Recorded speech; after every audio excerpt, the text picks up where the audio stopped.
Why have you forsaken me?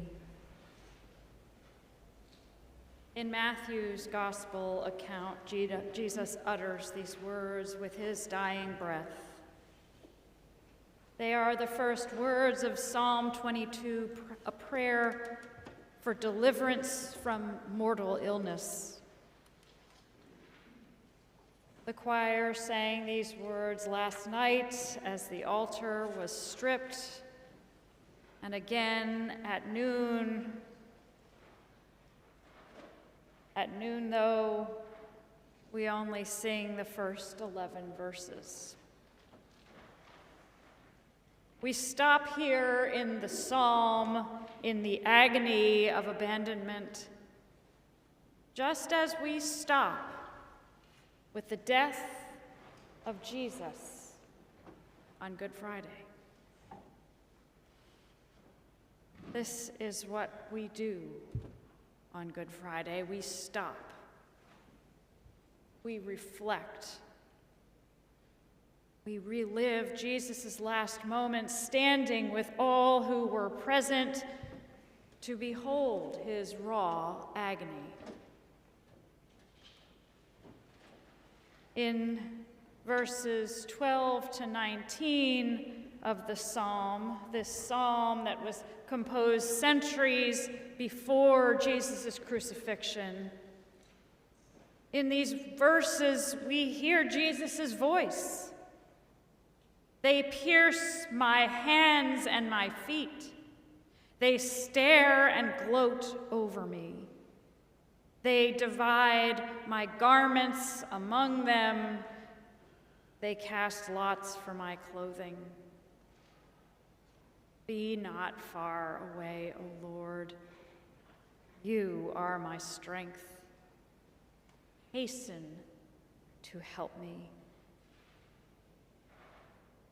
This prayer, as beautiful art and music will, this prayer can evoke our own experiences.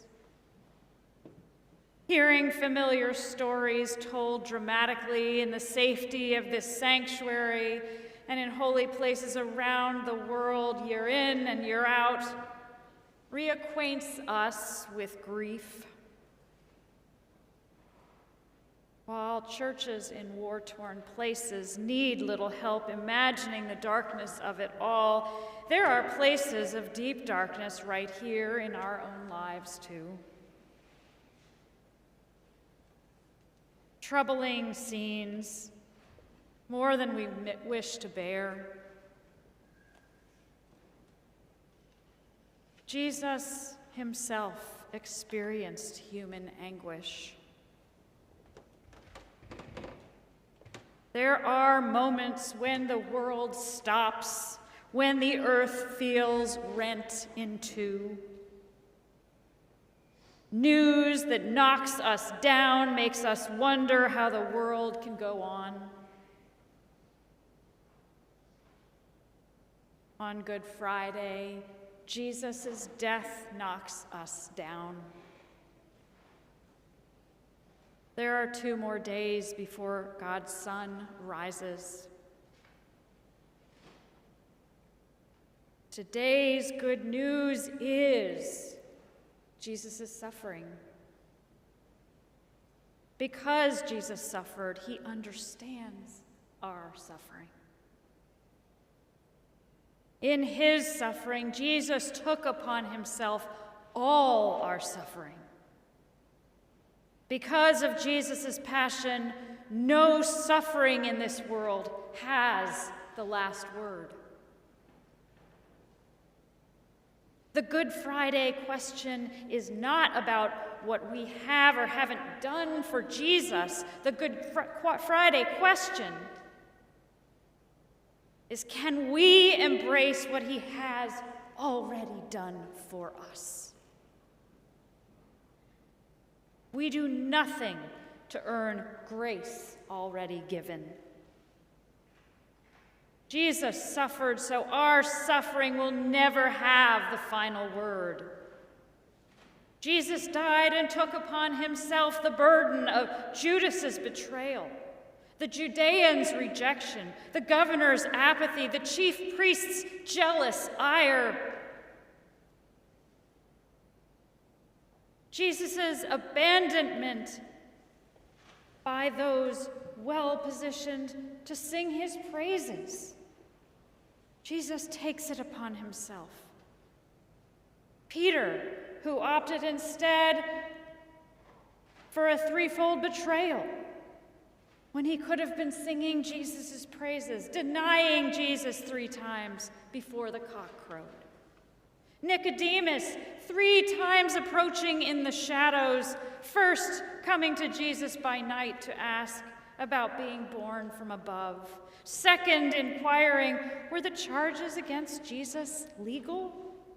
Third, again by night, bringing a mixture of myrrh and aloes to tend to Jesus' body, a posthumous show of devotion.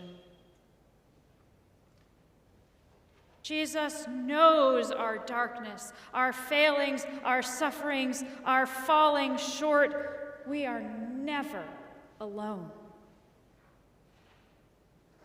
Jesus shoulders the burdens of the world and carries the weight for us once for all. Even as he died, Jesus led us in prayer, pointing beyond in hope. God's word incarnate embodied prayer, constant connection to and conversation with God.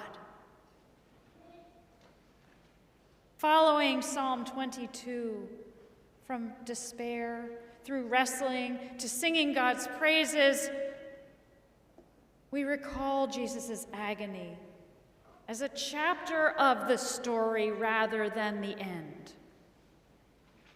When all seems darkest, when contending with betrayal, when we imagine God cannot hear us, the story is never over. In our darkest hours, he loves us. From his darkest hour, he loved and loved us and loves us still. Knowing all this,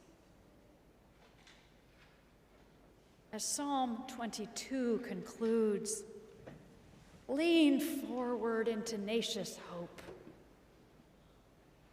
My soul shall live for him. My descendants shall serve him. They shall be known as the Lord's forever.